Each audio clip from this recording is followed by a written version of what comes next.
திருச்சிற்றம்பலம். வெற்றிவேல் முருகனுக்கு அரோகரம். சீரடியினையே தேவர்கள் துதிக்க தென்கிரி முடியினில் திகழ்த்து பாருளமணுக்கள் கண்களி கூற பதித்த நற்கருணை என் சொல்வேன். ஆறுணைப் போலே அடியர் செய்பிழையை அகற்றி ஆண்டிடு குணம் உடையார் தாருவை நிகர்த்தா என்னை ஆண்டருள்வாய் சரவணானந்த சண்முகனே.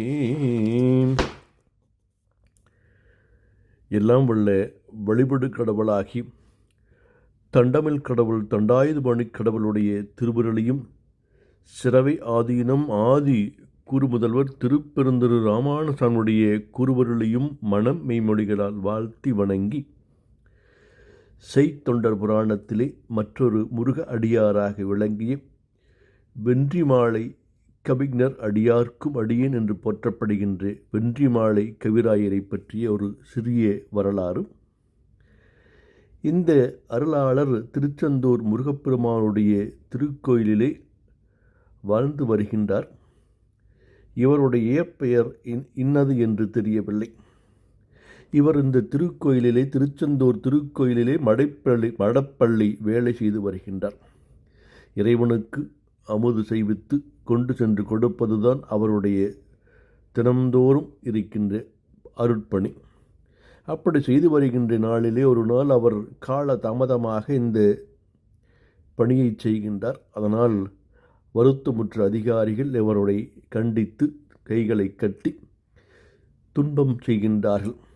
இதனால் வருந்திய அவர் இந்த வாழ்க்கை வேண்டாம் என்று நினைத்து அந்த திருச்செந்தூரிலே இருக்கின்ற கடலிலே சென்று வீழ்ந்து மாய்வது என்று சென்று வீழ்வதற்கு செல்கின்றார். ஆனால் முருகப்பெருமானுடைய திருவுருளோ வேறு ஒன்றாக இருக்கின்றது.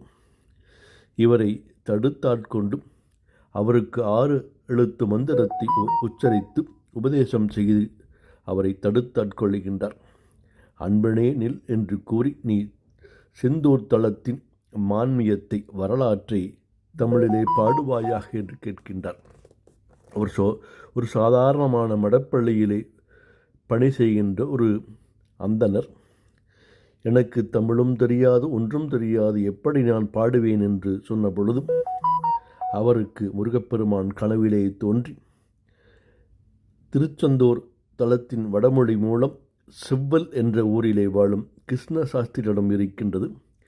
அவரிடத்திலே சென்று கேட்டு அதை தமிழிலே எழுதச் சொல்லி அதை பெற்று வந்து உனக்கு கொடுப்பார்.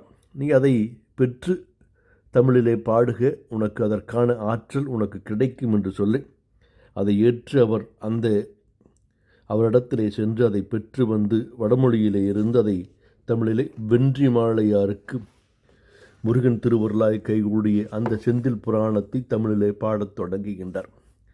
மிக அழகாக அந்த பாடலையெல்லாம் பாடி அவர் அதை அரங்கேற்றுவதற்காக செல்லுகின்ற பொழுதும் அங்கே இருந்த பலர் அவரை அசட்டியாக செய்து அவருக்கு துன்பத்தை கொடுக்கின்றார்கள்.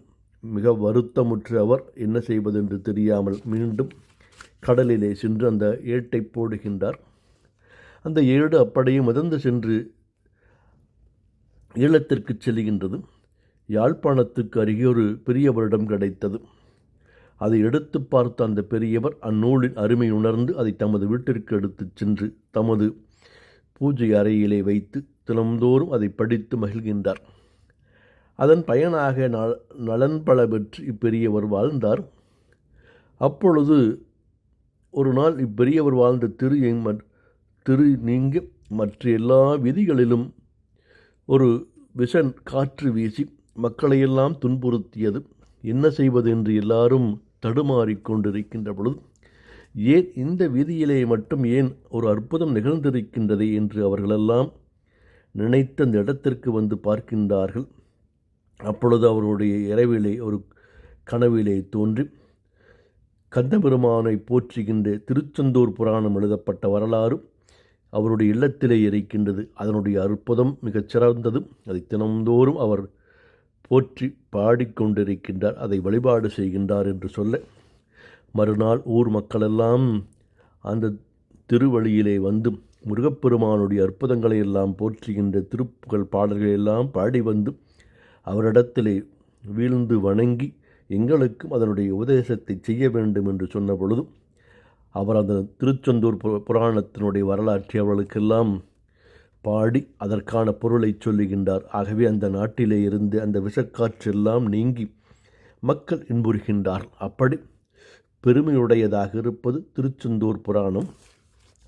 அந்த புலவர் பாடியது நம்முடைய வென்றி மாலை கவிராயர். அவருக்கு பெயர் தெரியவில்லை, இருந்தாலும் கூட அது சிறப்பு வாய்ந்த ஒரு அற்புதமான நூல். அந்த நூலை படித்து நாமும் முருகப்பெருமானுடைய அருளை பெறுவோமாக. வெற்றிவேல் முருகனுக்கு அரோகரா.